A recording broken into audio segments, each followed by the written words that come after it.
So I need to start off bragging on one of your classmates for just a moment. We were talking at our last class period about the size of the nation of Israel and how they were broken up into groups of 50. Okay, you may remember that discussion. So Wayne Middleton, being the mathematical engineer type that he is, he did some figuring. Okay? Did a little calculating. And he sent me an email of this last week, and he said, now, if the people were broken into groups of 50 and they were spaced out this many spaces between them, and it was this wide, then the caravan would have stretched this far. But if they were this far apart in spacing, right? And he went through some different scenarios, and it was really kind of fascinating. But it was helpful to get a grasp of just how big the caravan might have been. Okay? So, he said, if they were spread out 100 foot across, 100 foot wide, groups of 50, and it was spread 100 feet wide, then that caravan of people, including animals and everything else, would have stretched from roughly downtown Greenville to northern TR. Does that give you some concept of how big this horde of people was? So, thank you, Wayne, for doing all that work. I'm sure that was not easy. He told me later he used GPT to do it. So, no, that's not true. I know that's not true. Wayne's probably like me. He's trying to resist such things. All right. So, they've crossed over the Red Sea. The Egyptians are long gone now. They're drowned in the sea, and that is a memory now. They're moving on. There's new life on the other side of the water. And now as they continue traveling, they're going to come to a place after 3 days of traveling where there is no water. And so the people are going to begin complaining about this. They are grumbling at Moses in verse 24, saying, "What are we going to drink?" I shouldn't say there was no water. There was no drinkable water. There was water, but when they drank it, it was bitter. If you look at verse 23, it says they could not drink the waters of Marah, for they were bitter, and therefore it was named. That's why it was called Marah, bitter. I want you to reach back in your minds a little bit and think. Can you think of another story in the Old Testament where you see this word, Marah, which means bitter? I'm sorry? Yeah, okay, the book of Ruth. All right, do you remember the story of Naomi, Ruth's mother-in-law? Her husband dies, her sons die, and she comes back to Bethlehem, and everybody says, Naomi is back. And she says, don't call me Naomi, call me bitter. Call me Marah. That's my name. Okay? So that's what they called this place, because the waters were bitter to taste. And so they are in the desert 3 days, and there's no water to be found to drink. This is a huge problem. And so God comes to their aid once again. Moses is told to take this tree and throw it into the bitter waters, and the waters will become sweet. So this is another sign, another miracle that is performed in front of the people to show them God is providing for you. He will take care of you. God did not bring you out into the wilderness just to have you die. Okay? They need to trust Him. They need to depend on Him. So, as we come into chapter 16, they set out from Elim, and all the congregation of Israel came into the wilderness of Sin.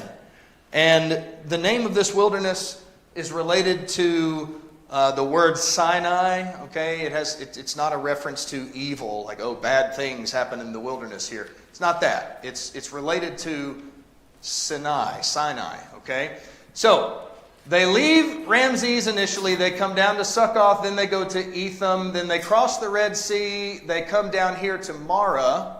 And then they go a little bit farther down. Here's Elam. And now they're going into the wilderness of Sin. So now they're in this region here, working their way down towards Mount Sinai.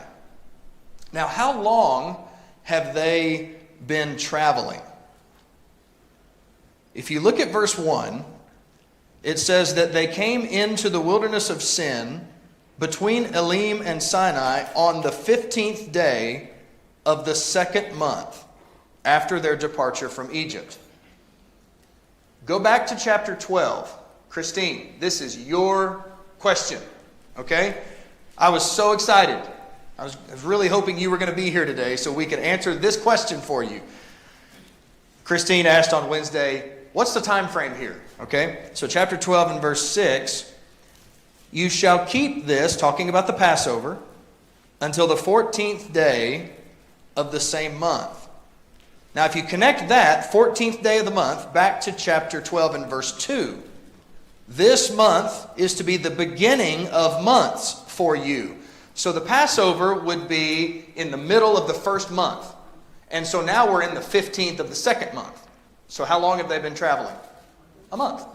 Okay? The time they left Egypt to the time they've come to the wilderness of Sin, it's been a month. All right.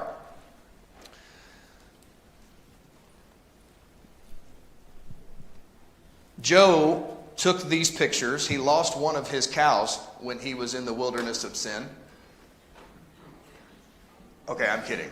I don't know where he found these pictures. I'm sure he just found them online. But look at the landscape.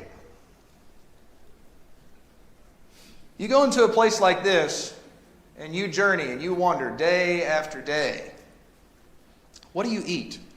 What do you drink? Where does food and water come from? This would be really challenging. So the Israelites have spent their lives as slaves in Egypt. Now, slavery is not a good life by any means, but they didn't have to worry about where their food was going to come from. I mean, if you're the Egyptians and you've got these people as your slaves, you kind of need to keep them alive if you want them to continue being your slaves. So you're going to provide housing. You're going to provide food. Now, they may not be living like Pharaoh, but these things were provided for them. And I think we need to remember that as we go along, because we're going to hear the Israelites say again and again, man, we remember when we were back in Egypt, at least we had food back there. You know, yeah, we were in shackles, but at least there was food, okay? But this was the environment that they were living in. And you look around and you're surrounded by this on all sides and you say, what are we going to eat? And there's a lot of us out here. So this really would be a test of their faith. Now, chapter 16, verse 2, the congregation of Israel grumbled against Moses and Aaron again. And the sons of Israel said, would that we had died by the Lord's hand in the land of Egypt, when we sat by the pots of meat, when we ate bread to the full. For you've brought us out into the wilderness to kill this whole assembly with hunger. All right. We're going to see words like this again and again. Don't you know Moses was really frustrated with this? Moses even expresses that frustration. Sometimes he expresses it directly to God. God, what are you doing? Like, why are you putting me through this? Okay? Sometimes he expresses it right to the people of Israel. What is wrong with you people? Okay? This would have been a really difficult spot for Moses to be in. Yes? The Bedouins still live in those areas. Yes. When you're traveling, do they wonder what do they eat? Where do they find their, I mean, they survive on what? I don't know. I think they wait for the cruise ships to come to port and then they go to the buffets. That'd be my guess. It was amazing. Yeah. Right. Yes. All right. So the people are complaining and God is going to provide. In chapter 16 and verse 4, the Lord said to Moses, I will rain bread from heaven, and the people shall go out and gather a day's portion every day, that I may test them, whether or not they will walk in my instruction.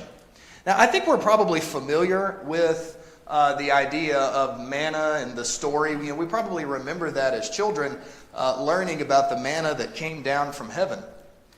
But it's interesting to me in verse 4 that the Lord says, I'm going to provide this bread that I may test them. Now let's think about that a little bit. So God's going to send the manna down, and he's going to do that every day. Now what does he tell them in these verses? How much are they supposed to gather?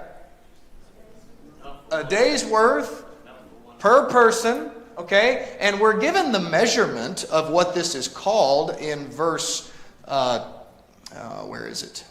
It's called an omer. I know that doesn't mean anything to us, but that was the measurement that was used, and they understood what that meant. Thank you, 16. Now, this is the test. You take as much as you need for each person, 1 omer per person per day. And then there's a test on the 6th day. Because what are the people forbidden from doing on the 7th day? They're forbidden from gathering. There will not be any manna on the 7th day. So on the 6th day, you're supposed to pick up double. Now, on days 1 through 5, if there's manna left over until the next day, what happens to it? It spoils, it goes bad, right? And some did that. But that won't happen on the 6th day's manna. God will make sure that it keeps for the 7th day until we start this cycle over again. And you say, man, this sure sounds really complicated. And it's not complicated so much as you wonder, well, why is God doing this? And he tells us in verse 4, it's a test. And so I think understanding that every day God's going to provide this manna and you're supposed to go out and get just what you need. Don't be excessive. You're not picking up for a party of 20. You just get what you need for your household. It kind of gives new meaning, in my mind at least, to what Jesus said in the Sermon on the Mount. Give us this day our daily bread. Okay? Now, I know Jesus wasn't talking about manna coming down from heaven, but just this concept. Hey, today's needs are all we need to focus on right now. Okay? I think there's a good lesson for us there. All right. Now, let's continue reading. Moses and Aaron, verse 6, said, At evening you will know that the Lord has brought you out of the land of Egypt. And in the morning you will see the glory of the Lord, for he hears your grumblings against him. And what are we that you grumble against us? So Moses will then say that the Lord is going to provide meat for them in the manner of quail that's going to come each evening. The manna, the bread, will be on the ground each morning, and the people's needs for bread and meat will be provided. And then in verse 12, I've heard the grumblings of the sons of Israel. Speak to them and say, At twilight you will eat meat, in the morning you'll be filled with bread, and you shall know that I am the Lord your God. You're going to see that expression. We've already seen it a lot in the book of Exodus, primarily spoken towards the Egyptians through the plagues. They will know that I am the Lord, right?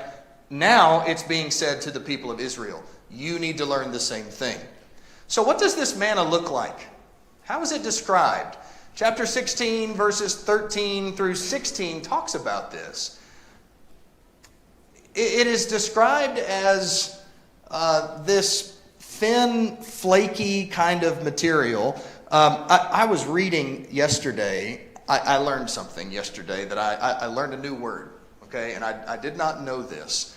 I was reading this account from an older English translation. I believe it was the kind of a spin off of the 1901 American Standard Version. Not the New American, but the old American Standard Version. And when it was describing the manna, it used a word that I've never seen before, and I had to go to my Oxford Dictionary and look it up. Hoarfrost. H-O-A-R, frost. Not W-H-O-R, not prostitute frost. Okay? H-O-A-R, hoarfrost. I had never seen that before. Anybody know what hoarfrost is? Oh, good. Okay. You don't know what it is either. Jerry, you know what it is? Like ground icicle, we had some a couple of weeks ago. The moisture in the ground was freezing in the little hole. Yeah. Yeah, okay. You've probably seen it before, but you didn't know that this is what it's called. Hoarfrost is when it's really cold outside in the wintertime and the water vapor in the air attaches to a solid object that's already below freezing. And it creates this frost that encases that object, and it kind of has little fingers stretching out on it, and it looks like little hairs, hence the name hoarfrost. Hoary, if an animal like a beast is hoary, it's hairy, right? That's the idea of hoarfrost. And that's what this manna kind of looks like, okay? Ground icicles, yeah. Yeah, that's the idea. I was really puzzled by that term, and then when I read into it, I realized that's actually a really good word. So, thin flakes like frost. It says it tasted like honey. Verse 31, it was like coriander seed, it was white, and its taste was like wafers with honey. And then in verse 35, the sons of Israel ate manna for 40 years. Until they came into an inhabited land. Now understand that when they came out of Egypt and God began giving them the manna, they didn't know they were going to be eating it for 4 decades, right? That story comes later as the punishment for their faithlessness. They have to wander in the wilderness 40 years, and so God is going to feed this to them. Now, one other thing I want us to point out, verse 22 and 23. On the 6th day they gathered twice as much bread, 2 omers for each one. We've talked about that. Then verse 23, this is what the Lord meant. Tomorrow is a Sabbath observance, a holy Sabbath to the Lord. Bake what you will bake and boil what you will boil, and all that is left over put aside to be kept until morning. So they put it aside until morning, as Moses had ordered, and it did not become foul, nor was there any worm in it. And Moses said, eat it today, for today is a Sabbath to the Lord. Today you will not find it in the field. 6 days you shall gather it. On the 7th day, the Sabbath, there will be none. This is the first mention of the Sabbath day in the Bible. Okay, now we've already read in Genesis 1, God rested on the 7th day. But it's not called a Sabbath. But it is kind of a foreshadowing of what's going to come in the Sabbath. But this is the first time that it's actually used. You don't gather any manna that day. This is a day of rest. And we know in just a couple of chapters, few chapters, chapter 20, when we get to the 10 Commandments, then there's going to begin to be legislation about the Sabbath day. Okay, Joe? This whole section there, all their wandering wilderness, something that stands out to me is it's a very easy parallel in my mind, us becoming Christians, and what that process looks like, and the Exodus, because it's very easy to want the relief and freedom that mercy and grace that God provides gives us, like them crying out for freedom from Egypt. But as soon as they leave, all of a sudden, when they really understand what that means and what's required of them, they get overwhelmed with it and they start complaining. And we can do that too. We can want freedom through Christ, but if we're not careful, we can begin to complain on what that really means, what's required. Absolutely. It sounds like there's a really good sermon there that you should put together. I like that idea. All right. So, and I've done that sermon. I'll share my notes with you if you want to do that. All right. Chapter 17 now. Let's go on to there. It's time for the Israelites to drink some water now. Again, we've run into this problem already. The Israelites are traveling farther south, and there's still no water for this amount of people. Verse 1, the congregation journeyed by stages from the wilderness of Sin according to the command of the Lord, and they camped at Rephidim, and there was no water for the people to drink. Therefore the people quarreled with Moses and said, give us water that we may drink. And Moses said, why do you quarrel with me? Why do you test the Lord? Here again, I sense Moses saying, look, you keep complaining to me. And every time that you've had a complaint, God has provided what we need. So take this to God. Trust God. He's going to provide it. Stop fighting with me as if there's something that I can do about that. And we're going to revisit this later. Later in the book of Numbers, you're going to see a little different response from Moses. And I think we're going to have to, we'll notice a difference there that I think is important.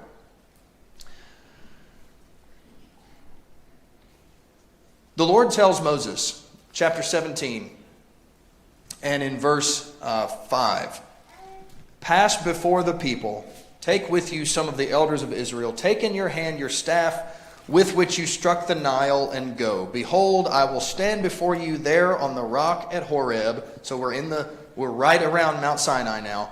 And you will strike the rock, and water will come out of it, that the people may drink. And Moses did so in the sight of the elders of Israel.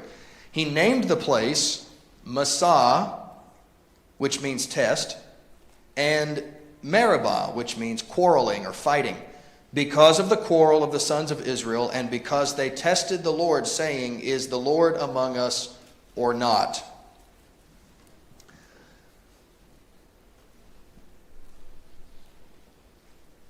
God is testing the Israelites with the provision of manna. Do they trust me that I'm going to provide manna again tomorrow? How would they show their trust? By only taking up what they needed to gather for that day. So the Lord is testing them, but here we read about them testing Him. In what sense? How are they testing the Lord? What do you think? They're asking him to prove his power by taking care of them. They're asking God to prove Himself to them. Okay? Is God really among us or not? If He is, He ought to do this. He ought to do such and such to prove to us that He is here with us. The Bible says, don't do that. Don't test the Lord. Okay? God doesn't have to prove anything to us. Who are we to call on God to prove Himself to us in some way? Especially when you consider that God has proven Himself to us again and again and again. Right? Okay. So. Yes. When it says elders, was there like an elder among every group of 50? When it says elders, what did they mean? Yeah, that's a good question. I'm not totally certain how that's broken down yet. We do get some indication when we come into chapter 18, I think, with Jethro and the story of Moses delegating some things.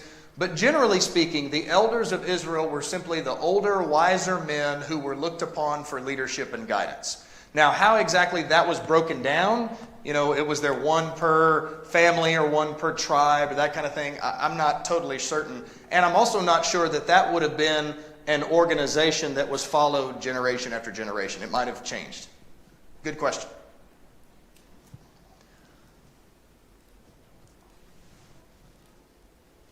There are some who say that this rock right here is the rock that Moses struck, and water came out of it. I have no idea. How in the world you might claim to prove that, I don't know. But again, look at this landscape. And so going to a rock like that, whether it was that specific one or not, doesn't matter. But going up to a rock, think about the absurdity of what God tells Moses to do. Just go up to that rock and hit it with your staff. Water's going to come out. Your initial thought is to think, yeah, right. Now, I'm not saying Moses did that. That would kind of be my thought. Okay, so if I just go up and hit this rock, you're saying water's going to come out? What are the odds of that? But that's the idea, isn't it? It's a miracle. What are the odds of this? This is impossible, and yet God makes it happen. Chapter 17, verse 8. Then the Amalekites came and fought against Israel at Rephidim. So Moses said to Joshua, choose men for us to go out, fight against Amalek. Who is the leader of Israel's thrown together army? Joshua. Moses called Joshua to be the man who's going to lead them into battle. Joshua is going to be their military leader for a long time to come. And Moses says, tomorrow I will station myself on top of the hill with the staff of God in my hand. Have you noticed that with virtually every miracle that's happened in the book of Exodus, the staff has been mentioned? When Moses has that stick, special things happen. Okay? So when he says, I'm going to go up to the top of the hill and I'll have the staff in my hand, that should be an indicator, hey, something remarkable is about to happen. Okay? When he is stationed on top of the hill, there's a couple of men who are with him. Verse 10, Aaron, his brother, and Hur went up with him to the top of the hill. And when Moses would hold up his hands and hold his staff in the air, the Israelites would be winning the battle. But if he dropped his hands down, they would begin to lose the battle. And so Aaron and Hur are going to help Moses. They give him a place to sit, and they're going to lift up his hands and help him. You guys ever heard people say in prayers, talking about the leadership of the church, Lord, help us lift up their hands and encourage them in their work? This is where that comes from.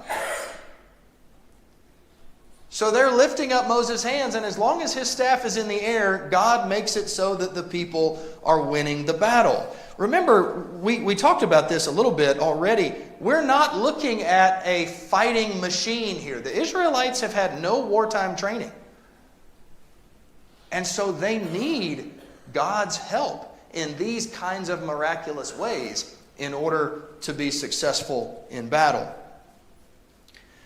Flip over to Deuteronomy chapter 25.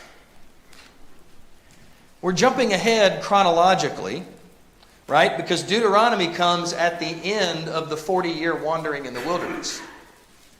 So we're jumping ahead to the next generation of Israelites. And Moses reminds them, in verse 17, remember what Amalek did to you along the way when you came out from Egypt. How he met you along the way and attacked you among all the stragglers at your rear when you were faint and weary, and he did not fear God. Therefore it shall come about when the Lord your God has given you rest from all your surrounding enemies in the land which the Lord your God gives you to possess, you shall blot out the memory of Amalek from under heaven. You must not forget this. Remember what he did. And he's talking about right here in Exodus 17 when the Amalekites came to fight against them at Rephidim. All right. How are we doing on time? Okay, let's roll into chapter 18. You guys got any questions, comments, things about 17? I know we've got a lot of ground to cover today. I'm going to say that a lot this quarter. Chapter 18, verse 1. Jethro, the priest of Midian, Moses' father-in-law. It's been a while since we have seen him.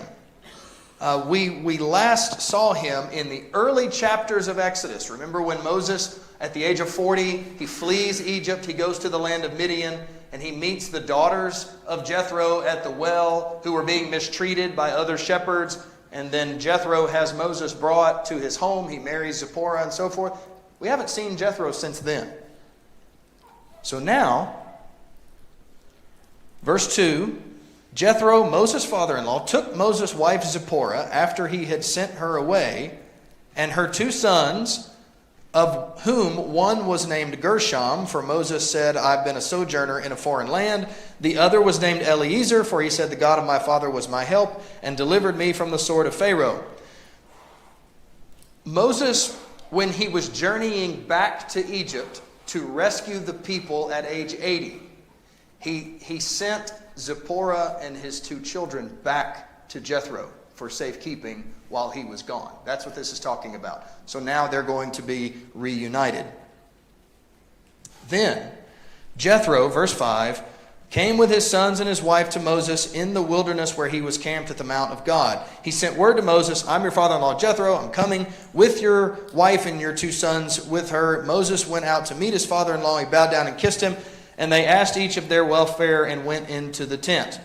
Now, Jethro is going to see what a mighty man Moses has become. Wow. Look at all these people that are following you. And Moses tells him the stories of what's happened in Egypt and the plagues and the power of God and how God is with them. And Jethro is impressed. It says in verse 9 that Jethro rejoiced over all the goodness which the Lord had done to Israel in delivering them from the hand of the Egyptians. Now, Jethro is going to give some advice to Moses. And he's going to say to him in verse 17, the thing that you're doing is not good. What he's referring to is back in verse 14. Moses is acting as the sole judge for all of these people. 1.5 million people, however many it may be. Moses is the sole decision maker and judge. And Jethro says, hey man, this is not good. You need to delegate. You need to find some other trustworthy people who can help you manage this people. Jethro gives him some really good advice here. So he says in verse 18, you will surely wear out, both yourself and these people who are with you, for the task is too heavy for you. You cannot do this alone. Now listen to me. I will give you counsel, and God be with you. You be the people's representative before God, and you bring the disputes to God. Teach them the statutes and the laws. Make known to them the way which they are to walk and the work that they are to do.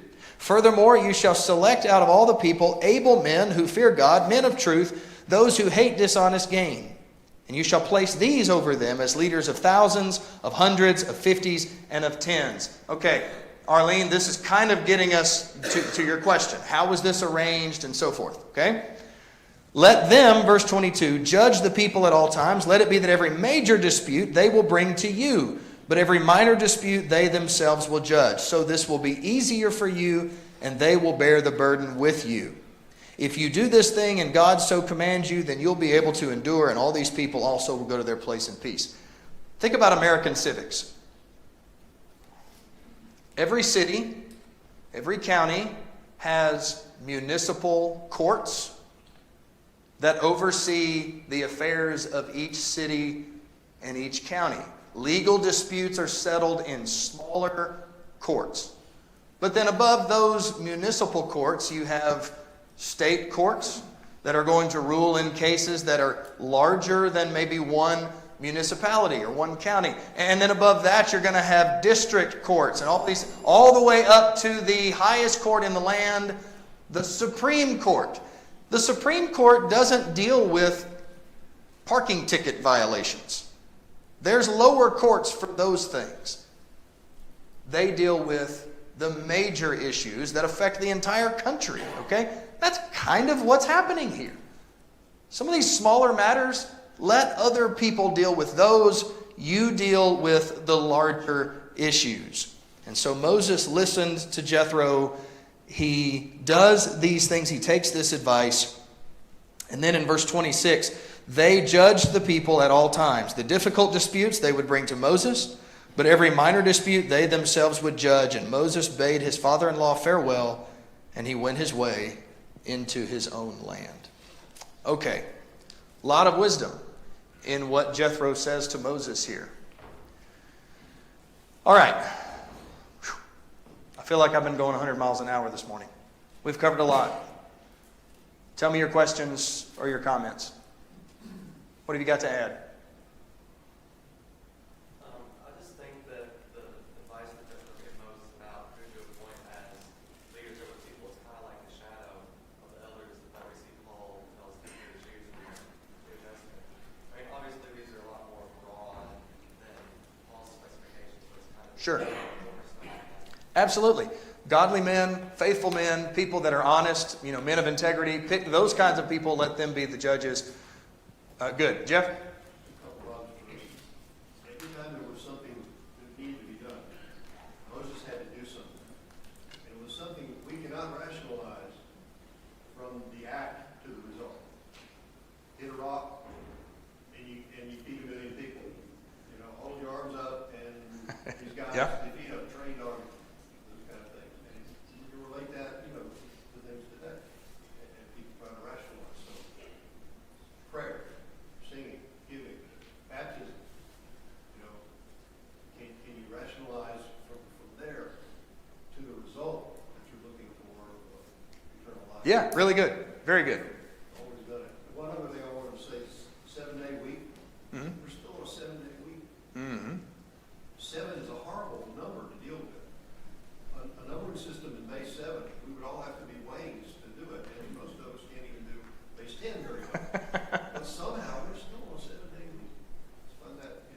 Yeah, somehow. Yeah. Who had a hand? Rebecca, did you have your hand up? No. Don't look at me like that. Like it's so bizarre that you would have something to contribute. Yeah. I thought there was a hand over here. I'm sorry. Yeah, we got another minute or two. The first sign that Moses asked for when God called him, testing, he was talking about people testing God. Yeah. Throw your staff at it. And that was the staff that struck the Nile. Yeah. And what's interesting, I think, is before they crossed the Red Seas, there's plenty of water and no land to cross. They raise the staff and they cross on dry land. They're in the desert and there's no water, and the rock splits, and the water provides for it. And this use of staff, which is pretty good. And then thy rod and thy staff, they comfort. Yeah, good. So this is a lesson that we can have.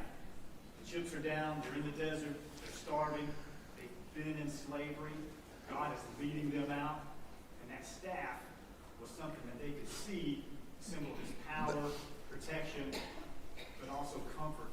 Really good. That's a lesson for us. The rod and the staff are the tools of the shepherd. And Moses was a shepherd for a long time. David wrote that as a shepherd. Yeah, and as Don't think it's a coincidence. that's really good. Yeah. Absolutely. Wayne, you were pointing at somebody over here who had a hand up. Who? Kyle. Hey, just shout at me if I don't see you. So this story of Jethro and his advice to Moses here is always kind of giving me pause, because Jethro basically tells him, you need to set it up this way and do this, it's better for you. This isn't ever something that we hear God tell Moses, do this. I don't know why that's bothered me, but it has. Because all throughout the rest of this story, we see God telling him, this is the way it's going to be. But that doesn't happen here, and so I just wondered what your thoughts are. I don't really have any. I hadn't thought about that. I mean, God was apparently not opposed to it because he didn't say, hey, Moses, don't do that actually. That's not a good idea. So, and then later, when the Israelites are divided, like when they go into the land and it's split up by tribe and clan and family and it goes all the way down, apparently this was somewhat of the model that they followed, which I think would indicate God's acceptance and approval of that. So, yeah, good question though. Okay, good. Thanks everybody.